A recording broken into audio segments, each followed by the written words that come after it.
ஸ்ரீவைகுண்டம் தொகுதி இன்னும் 100 ஆண்டு காலம் எந்தவித பிரச்சனையும் இல்லாமல் இருக்கும்.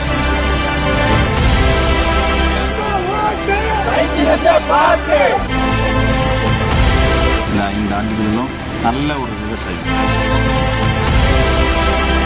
நீங்கள் எல்லோரும் உங்களுடைய ஒத்துழைப்பை தர வேண்டும் என்று கைகூப்பி உங்களை கேட்டுக்கொள்கிறேன். நடைபெறவுள்ள 2026 தமிழக சட்டமன்ற தேர்தலில் காங்கிரஸ் கட்சி சார்பில் தூத்துக்குடி மாவட்டம் ஸ்ரீவைகுண்டம் தொகுதியில் போட்டியிடக்கூடிய வேட்பாளர் திரு ஊர்வசி அமிர்தராஜ் அவர்கள் நம்மிடையே இருக்கிறார். அவர் தீவிர பரப்புரையில் மக்களை நேரடியாக சந்தித்து வாக்குகளை சேகரித்து வருகின்றார். சார் வணக்கம். வணக்கம். ரொம்ப தீவிரமான வாக்கு சேகரிப்பில் ஈடுபட்டிருக்கீங்க. வசந்த் தொலைக்காட்சி சார்பில் உங்களுக்கு முதல்ல எங்களுடைய வாழ்த்துக்களையும் நன்றிகளையும் தெரிவிச்சுக்கிறோம். சார் சொல்லுங்க, மீண்டும் களத்தில் போட்டியிடுறீங்க ஸ்ரீவைகுண்டம் தொகுதியில், எப்படி இருக்கு கள நிலவரம்? கள நிலவரம் இப்பொழுது நீங்கள் இங்கே பார்த்தது போல மிகவும் சிறப்பாக இருக்கிறது. மக்கள் ரொம்ப எதிர்பார்ப்புடன் நம்முடைய முதல்வரின் ஆட்சி மீண்டும் தொடர வேண்டும், திராவிட மாடல் 2.0 ஆட்சி தொடர வேண்டும் என்கிற அந்த ஒரு புன்னகையிலே மக்கள் எங்களை வரவேற்கிறார்கள். புன்னகை முகத்தோட நல்ல ஒரு அன்போட இந்த 5 ஆண்டுகள் எங்களுக்கு மிக சிறப்பாக இருந்தது. இதை தொடர வேண்டும் என்ற உற்சாகத்துடன் எங்களுக்கு வரவேற்பு தருகிறார்கள். கடந்த 5 ஆண்டுகளாக நீங்கள் இந்த தொகுதியில் போட்டிட்டு வெற்றி பெற்று பல்வேறு மக்கள் பணிகளை செஞ்சுருந்தீங்க. மக்கள் மனநிலை எப்படி இருக்கு? ஏன்னா உங்களுக்கு ஒரு 5 ஆண்டு காலத்தை நான் சட்டமன்ற உறுப்பினராக முழுமையாக பூர்த்தி செய்திருக்கிறேங்க. அப்படிமா அந்த மனநிலை எப்படி இருக்கு? இல்லை, நிச்சயமா. அதாவது நாங்கள் 2021 என்னென்னலாம் நாங்கள் வாக்குறுதி கொடுத்துருந்தோமோ, அது பர்சனல் வாக்குறுதியாக இருக்கட்டும், தனிப்பட்ட முறையில் நான் என்ன செய்கிறேன், அதே போல் அரசு சம்பந்தமான வாக்குறுதிகளாக இருக்கட்டும், அதில் நிறைய எங்களால் பூர்த்தி செய்ய முடிந்தது. அதே போல் எங்களுக்கு நல்ல ஒரு இங்கே நம்முடைய முதலமைச்சர் அவர்களிடத்தில் காங்கிரஸ் சார்பாக கொண்டு போய் இந்த தொகுதிக்கு இதெல்லாம் வேணும் என்று நான் மட்டும் இல்லை, எங்களுடைய எல்லா சட்டமன்ற உறுப்பினர்களும் போய் அவர்களை சந்தித்து இந்த தொகுதிக்கு எங்களுக்கெல்லாம் இதெல்லாம் வேணும்னு நாங்கள் கேட்டிருக்கிறோம். அதையெல்லாம் எங்களுக்கு செய்து கொடுத்திருக்கிறார்கள். அதே போல் எங்களுக்கு இங்கே இருக்கும் நாடாளுமன்ற உறுப்பினர் திருமதி கனிமொழி அவர்களும் எந்த ஒரு கோரிக்கையாக இருந்தாலும் அதை உடனடியாக இந்த மாவட்ட ஆட்சித்தலைவரிடத்தில் சொல்லி அதை நிவர்த்தி செய்வதற்கு எங்களுடைய மாவட்ட அமைச்சர்கள் இதெல்லாம் அந்த கூட்டணி ஆட்சியின் ஒருங்கிணைந்த செயல்பாடுகளால் இந்த தொகுதியை முன்னேற்றுவதற்கு மிகவும் எங்களுக்கு ஒரு உறுதுணையாக அவர்கள் சொன்னார்கள். முதலமைச்சருடைய பல்வேறு திட்டங்கள் இந்த பகுதியில் கிடைக்கிறதுக்கு நீங்கள் என்னென்ன முயற்சிகள் எல்லாம் எடுத்தது? ரொம்ப சிம்பிளாக சொல்லணும்னா, முதல்ல மக்கள் தேடி நாடி வந்த திட்டம் அந்த மகளிர் உரிமை தொகை, இளைஞர் உரிமை தொகை. அந்த உரிமை தொகை ஆரம்பித்த பொழுது யார் யாருக்கெல்லாம் கிடைக்கலையோ எங்களுக்கு மனுக்கள் குவிந்தது. நாங்கள் கட்டுக்கட்டாக மனு அள்ளிட்டு தான் போனோம், சாக்கு பையில் அள்ளிட்டு போனோம். ஸோ அதெல்லாம் திருப்பி லிஸ்ட்டில் அகைன் அந்த லிஸ்ட்டில் போட்டு அவங்கள பேர் சேர்த்தாச்சு. 1-2 பேர் அங்கங்கே சில பஞ்சாயத்தில் விட்டு இருக்குது, அவங்களுடைய பேர்களையும் எடுத்து திருப்பி சேர்ப்பதற்கான இது நடக்கிறது. ஸோ இந்த திட்டம் இம்மீடியட் கிராட்டிஃபிகேஷன், இம்மீடியட் அவங்களுக்கு இது வேண்டும் என்று வந்தார்கள். அதை மக்களிடத்தில் அதை நாங்கள் பார்க்க முடிஞ்சது. அதே போல் லேப்டாப், இதில் கல்லூரி மாணவர்களுக்கு லேப்டாப் கொடுத்தப்போ எல்லா மாணவர்களும், கல்லூரி முடித்து சென்ற மாணவர்கள் கூட வந்தாங்க, எங்களுக்கு லேப்டாப் கிடைக்குமான்னு சொல்லி. ஸோ இந்த மாதிரி மக்களை கவரும் திட்டங்கள், மக்களுக்கு தேவைப்படும் திட்டங்களை முதலமைச்சர் கொடுத்தார்கள். அது தொகுதியில் எல்லாருக்கும் பயனுள்ளதாக இருந்தது. அதை நாங்கள் கண்கூடாக பார்க்க முடியும். ஸ்ரீவைகுண்டம் தொகுதியை பொறுத்த வரைக்கும் நீங்கள் உடனடியாக முதலமைச்சரை சந்தித்து இந்த திட்டங்களுக்கெல்லாம் கோரிக்கைங்கிறது ஒரு மனசில் வச்சிருக்கீங்க. அதாவது நீங்கள் எம்எல்ஏவாக தேர்ந்தெடுப்பதற்கு முன்பாக ஒரு அமைச்சர் இந்த தொகுதியை இருந்தார். அதிமுகவினுடைய அமைச்சர் சண்முகநாதன் இந்த தொகுதியினுடைய வேட்பாளராக வெற்றி பெற்று பணிபுரிஞ்சிட்டு இருந்தார். நீங்கள் வந்த உடனே இந்த தொகுதியை பார்த்தோம்னா என்னடா அப்படின்னு சொல்லிட்டு இருக்கும், அந்த மனநிலை எப்படி இருந்துச்சு? ஒரு அமைச்சராக இருந்தால் அவர் இந்த தொகுதி எப்படி வச்சிருந்தாருங்க? நீங்க 21க்கு முன்னாடி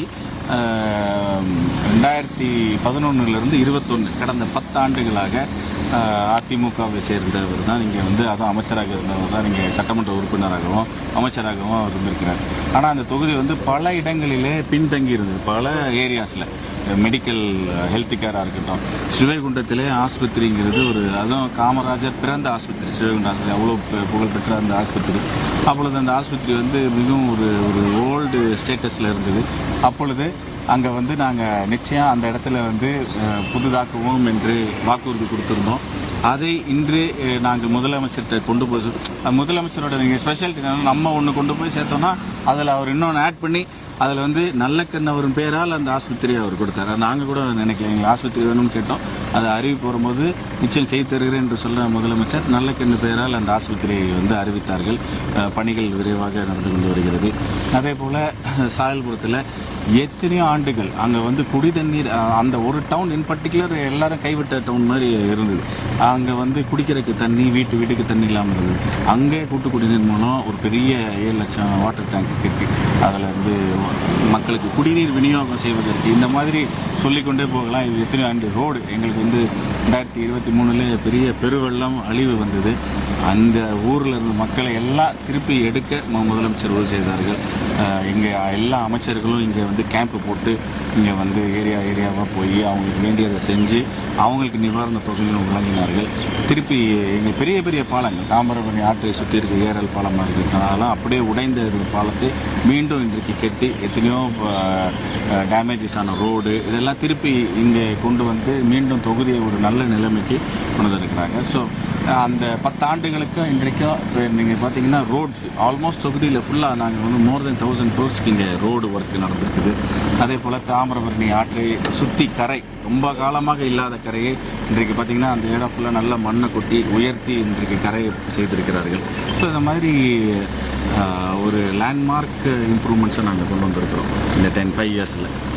ஒரு இளைஞராக இந்த தொகுதியினுடைய சட்டமன்ற உறுப்பினர் தேர்ந்தெடுக்கப்பட்டது பல்வேறு வளர்ச்சி படைகளை நீங்கள் இருக்கீங்க. மெயினாக வந்து இந்த தொகுதியை பொறுத்த வரைக்கும் மக்கள் தொகை குறைவாக இருந்தாலும் நிலப்பரப்பு அதிக அளவில் கொண்ட ஒரு தொகுதி தான் வந்து இந்த ஸ்ரீவைகுண்டம் தொகுதி. சுமார் ஒரு 2,07,000 வாக்காளர்கள் தான் வந்து இந்த தொகுதியிலே இருக்காங்க. அப்படிங்கிற பட்சத்தில் இளைஞர்களுடைய வேலைவாய்ப்பு, கல்விக்கு வந்து நீங்கள் அதிகமாக முக்கியத்துவம் கொடுத்துருக்கீங்களா? அதற்கு நீங்கள் என்னென்ன முயற்சி? இப்போ உள்ளது இந்த SIRக்கு அப்புறம் 2,12,000 வாக்காளர்கள் இருக்கிறார்கள். இங்கே 2,293 பூத் இருக்குது. நீங்கள் சொன்ன மாதிரி நிலப்பரப்பு அதிகம். எங்களுக்கு வந்து இங்கே கருங்குளத்தில், தாமிரபரணி பக்கத்தில் இருக்க கருங்குளத்திலிருந்து ஆரம்பிச்சிங்கன்னா கடலோரத்தில் இருக்கிற பெரியதாலை வரைக்கும் எங்களுடைய தொகுதி நீண்ட ஒரு தொகுதியாக இருக்கிறது. நிலப்பரப்பு அதிகம்.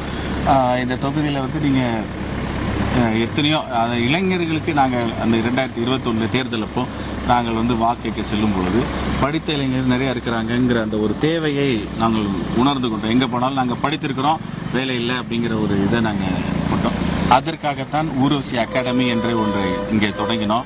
3 இடத்துல அந்த தொடங்கிய முதல் இடத்திலேயே மிகப்பெரிய சக்ஸஸ். மாணவர்கள் குவிந்தார்கள், இலவசம் அண்ட் அது வந்து ரொம்ப யூஸ்ஃபுல்லாக இருக்குன்னு தெரிஞ்ச உடனேயே இப்பொழுது அது வந்து நீங்கள் பார்த்தீங்கன்னா ஸ்ரீவைகுண்டம், ஏரல், சாத்தாங்குளம் இந்த 3 இடத்துலையும் ஊர்வசி அகாடமி என்ற இலவச அகாடமி நடைபெற்று வருகிறது. இதில் கிட்டத்தட்ட வந்து இந்த குரூப் 1 to குரூப் 4 தேர்வுக்கான பயிற்சியை எடுத்தவர்கள், இலவச பயிற்சி எடுத்தவர்கள் மட்டுமே பார்த்தீங்கன்னா more than 1000. அதே போல் வேலை வாங்கினவங்க ஜாயிண்ட் கவர்மெண்ட் ஜாப்னு பார்த்தா more than 300. அதனால் அவங்க எல்லாருமே வந்து இன்றைக்கி இப்போ நேற்று கூட ஒருத்தர் வந்து எனக்கு வந்து ரயில்வேஸில் வேலை கிடைச்சிருச்சுன்னு என் இடத்துல வாழ்த்துக்கிட்டு சென்றார்கள். ஸோ அது மாதிரி நாங்களே வந்து அது இவ்வளோ சக்ஸஸ்ஃபுல்லாக இருக்கும்னு நினைக்கிறேன். ஒரு அகாடமின்னு ஆரம்பித்தோம், பார்த்தா அங்கே வந்து ஈவன் ஹவுஸ் ஒய்ஃப் ஒரு 10 வருஷம் முன்னாடி படித்தவங்க கூட அங்கே வந்து இந்த மாதிரி இப்படி அகாடமி ஃப்ரீயாக இருக்கணும்னு நான் வீட்டில் சும்மா தான் இருக்கேன்னு வந்து வேலை செய்தவர்கள் இன்றைக்கு பார்த்தா ரயில்வேஸில் வேலை அண்ட் போலீஸில் வேலை, மிலிட்ரியில் வேலைன்னு வந்து நம்ம அவங்களுக்கு பண்ணியிருக்கிறோம். அதனால் வேலை வாய்ப்புக்கான இந்த அடிப்படையை நாங்கள் செய்து கொடுத்து விட்டோம். மாணவர்கள் வந்து பயிற்சி பெற்றுக்கொள்ளலாம், எந்த செலவும் இல்லாமல் அவங்களுக்கான மெட்டீரியல்ஸ், கொஸ்டின் பேங்க்ஸ் அதெல்லாம் கொடுத்து நல்ல டீச்சர்ஸ் வச்சு இலவச கோச்சிங் 3 சென்டரில். ஸோ இப்பொழுது இந்த தேர்தலிலே நான் சாயல்புரம் பக்கம் சென்றிருந்த பொழுது எங்களுக்கும் அதை மாதிரி ஒன்று வேணும்னு அவங்க கேட்டாங்க. நிச்சயமாக இந்த தேர்தலில் முடிந்த உடனேயே சாயல்புரத்திலும் இதே போல் சென்டர் ஒன்று ஆரம்பித்து அந்த அகாடமி ஆரம்பிப்பேன். உங்களுக்கு வந்து வேலை வாய்ப்புக்கு அது உதவியாக இருக்கும் என்ற வாக்குறுதியும் நான் தெரிவிக்கிறேன். பொதுவாக வந்து ஒரு திட்டம் வந்து ஒரு பயனாளிக்கு போகும்போது அவர்களுக்கு ஒரு சந்தோஷம், நன்றி தெரிவிக்க காட்டிட்டோம். அவர்களுக்கான கல்வியை கொடுத்து அடுத்த தலைமுறைக்கு அதை எடுத்து சென்று அவங்களுடைய தலைமுறைக்கே உதவக்கூடிய நிலையில் அவர்கள் வந்து நன்றி சொல்லும்போது அந்த மகிழ்ச்சி உங்களுக்கு எந்த அளவுக்கு? நீங்கள் சொன்னது ரொம்ப உண்மை. நாங்கள் ஆரம்பமே வந்து எதற்காக கல்வி என்று எடுத்து விட்டோம் என்றால் அந்த குடும்பத்தில் ஈவன் ஒருத்தர் ஒரு கல்வியை கற்றுக்கொண்டு ஒரு நல்ல வேலைக்கு சென்று விட்டால் அந்த குடும்பமே முன்னேறிவிடும். அது குறிப்பாக பெண்களாக இருந்து விட்டால் இன்னும் சிறப்பாக அது அமைந்து விடுகிறது. அந்த நோக்கத்தில் தான் எங்களுடைய பொறியியல் கல்லூரியிலையும் வருடத்திற்கு 25 மாணவர்களை நாங்கள் இலவசமாக தொகுதியிலிருந்து எடுத்து வெறும் மதிப்பெண் அடிப்படையில் இலவசமாக கொடுக்குறோம். ஸோ எங்களுடைய கல்லூரியில் இலவசமாக படித்த மாணவர்களாக இருக்கட்டும், இல்லை அகாடமியில் இலவசமாக அந்த பயிற்சி பெற்று வேலை செய்தவராக இருக்கட்டும், அவங்க குடும்பமே வந்து எங்களை வந்து வாழ்த்துவதிலும் எங்களை ஆசீர்வதிக்கும் அந்த ஒரு மனப்பூர்வமான ஒரு வாழ்த்துக்கள் இருக்கு இல்லையா, அதற்காகத்தான் சரி இந்த செஞ்ச வேலை இவ்வளவு கஷ்டங்கள் இவ்வளவு இது இருந்தாலும் அந்த ஒரு வார்த்தை எங்களை வந்து சந்தோஷப்படுத்திவிடும். மீண்டும் எங்களுக்கு வந்து ஒரு இதே போல இன்னும் வேலைகள் செய்வதற்கு, இன்னும் சேவைகள் செய்வதற்கு ஒரு உற்சாகத்தை கொடுத்து விடுகிறது. ஒரு புறம் கல்வி இதில் இருக்குது, இன்னொரு புறம் இந்த மாற்றுத்திறனாளிகளுக்கு வாகனங்கள் அதிக அளவில் கொடுக்குங்க. அந்த தொகுதி முழுவதுமே நாங்களும் பார்த்தோம், கண் கூட பார்த்தோம். ஏராளமாக இப்போ கூட உங்களுக்கு வழியில் ஒருத்தங்க வாழ்த்து ஒரு 10-20 பேர் இருந்துக்கிட்டாங்க. ஸோ அந்த இது எப்படி வந்துச்சு அந்த ஐடியா? ஏன்னா ஒருத்தவங்க இவங்களுக்கு இதுதான் தேவைன்னு உணர்ந்து பண்ணியிருக்கீங்களா? அது நாங்கள் வந்து பார்க்கும்பொழுது அந்த ஒருத்தர் ஒரு இந்த மாதிரி மாற்றுத்திறனாளி வந்து நான் படிச்சிருக்கிறேன், நான் இது பண்ணியிருக்கிறேன் அப்படின்னு என்கிட்ட ஒரு நேரம் பேசிக்கிட்டு இருந்தார். அப்போ என்னதாங்க பிரச்சனை, நான் வந்து மூவ்மெண்ட் தான், என்னால் ஒரு இடத்துல இருந்து ஒரு இடம் என்னால் போக முடியல, இருந்ததுன்னா நானே என்னுடைய வாழ்க்கையை நான் பார்த்துக்கொள்வேன் அப்படின்னு அவர் ஒரு யதார்த்தமாக பேசிக்கொண்டது. எனக்கு என்னமோ அது கண்ணை திறந்து விட்ட மாதிரி இருந்தது. அவ்வளோதானா, நீங்கள் இங்கேருந்து இங்கே போக முடிஞ்சதுன்னா நீங்கள் உங்களுக்கு your life is as normal as எனிபடின்னு அந்த ஒரு வெளிப்பாடு எனக்கு கிடைத்தது போல் இருந்த உடனே அதிலிருந்து நாங்கள் வந்து காமராஜர் விழா என்று ஒன்று எடுத்து அதில் வந்து நூற்றுக்கணக்கான இந்த மாதிரி 3 வீலர்ஸ் வந்து நாங்களே ஆர்டர் பண்ணி அதை இது பண்ணி யார் யாருக்கு இன்னொன்று லிஸ்ட் எடுத்து வட்டார வாரியாக லிஸ்ட் எடுத்து ரொம்ப இம்மீடியட் ரிக்குவயர்மெண்ட் யாருக்கு இருக்கோ அவங்களுக்கு கொடுத்து கொண்டிருக்கிறோம். ரொம்ப எங்களால் கொடுக்க முடியாது, நிறைய கோரிக்கைகள் வருது, அதை கலெக்டருக்கும் அனுப்புகிறோம். பட் இருந்தாலும் நாங்களே அவங்க கலெக்டருக்கு மூலியமாக கிடைக்கலனாலும் அடுத்த வருஷத்தில் நாங்களே கொடுத்துறோம். ஸோ அது ஒரு கேஷுவல் கான்வர்சேஷனில் வந்து ஒரு இப்படின்னு தான் சொல்லணும், அது ஐடியா தான் சொல்லணும். ஓகே, இந்த தொகுதியை பொறுத்த வரைக்கும் அப்பா உங்களுடைய தந்தையார் திரு செல்வராஜ் அவர்கள் வந்து மிகப்பெரிய ஒரு பிரபலமான ஒரு அரசியல்வாதி. அவரும் தொடர்ந்து ஏராளமான நலத்திட்ட பணிகளெல்லாம் செஞ்சுட்டு வந்தார். இன்றைக்கு அவருடைய மகனாக நான் இதெல்லாம் பண்ணிட்டேன் அப்படிங்கிறது எந்த அளவுக்கு திருப்தி அடையுது? நிச்சயமாக 2006 என்னுடைய தந்தை வந்து இதே ஸ்ரீவைகுண்டம் தொகுதிக்கு அவர் சட்டமன்ற உறுப்பினராக இருந்தார். அப்பொழுது நான் வந்து அவரோட இந்த லீவு நாட்களில் இந்த மாதிரி ஹாலிடேஸில் கூட வருவது உண்டு. வருவேன், போவேன், அவங்க செய்கிறதெல்லாம் பார்ப்போம். அந்த எலெக்ஷன் நேரம் அவங்களோட சேர்ந்து நான் ஒர்க் பண்ணியிருக்கிறேன்.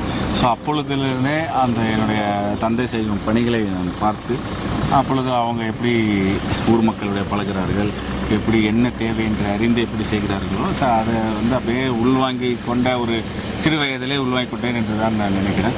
அதனால் அந்த தந்தை செய்ததை தொடர்ந்து அதே தொகுதியிலே என்னால் செய்ய முடிகிறது என்றால் அந்த வாய்ப்பை கொடுத்த காங்கிரஸ் கட்சிக்கு நான் நன்றி சொல்ல வேண்டும்.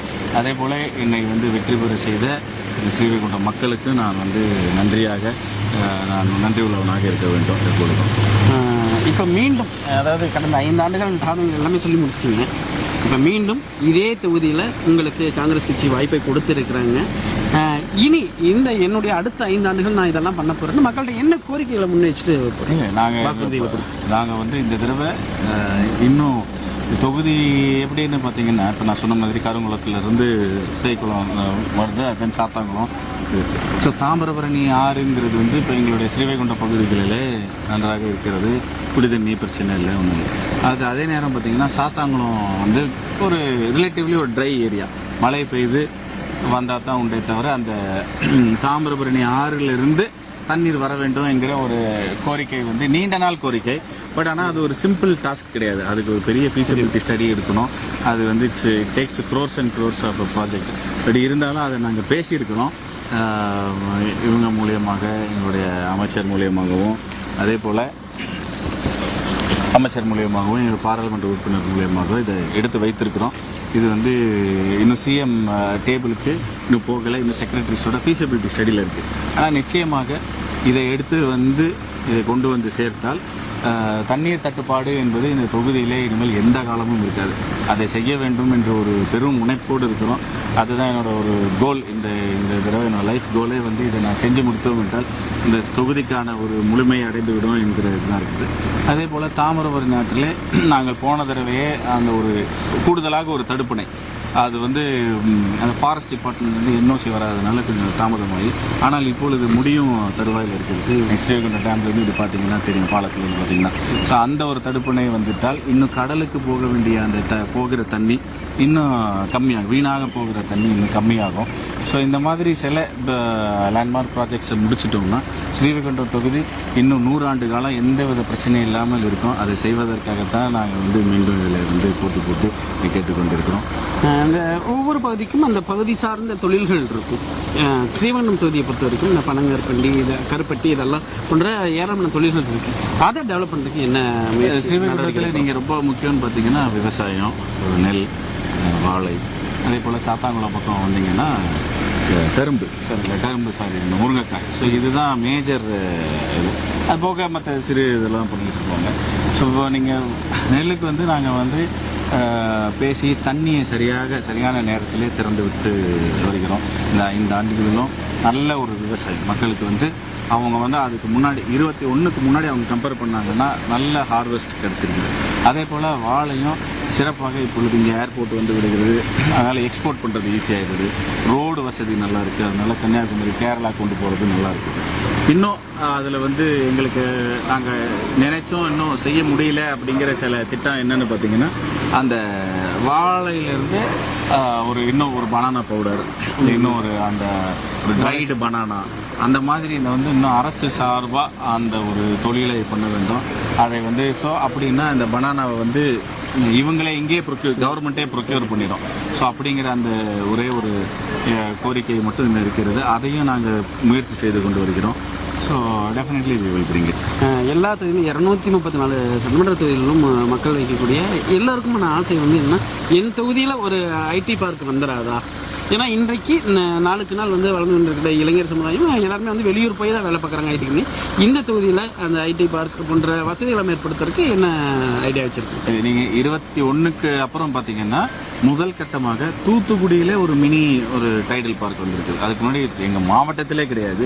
ஸோ முதல் கட்டமாக மாவட்டத்திலே மினி டைடல் பார்க் வந்திருக்கிறது, சிறப்பாக சென்று கொண்டிருக்கிறது. தென் நெக்ஸ்ட்டு நாங்கள் வந்து ஸ்ரீவைகுண்டத்துக்கு ஒரு ஐடி பார்க் கொண்டு வர வேணுங்கிறது எங்களுடைய அதுவும் ஒரு அச்சீவ்மெண்ட்டு தான் பண்ணணுங்கிறது நிச்சயம் பண்ணுவோம்.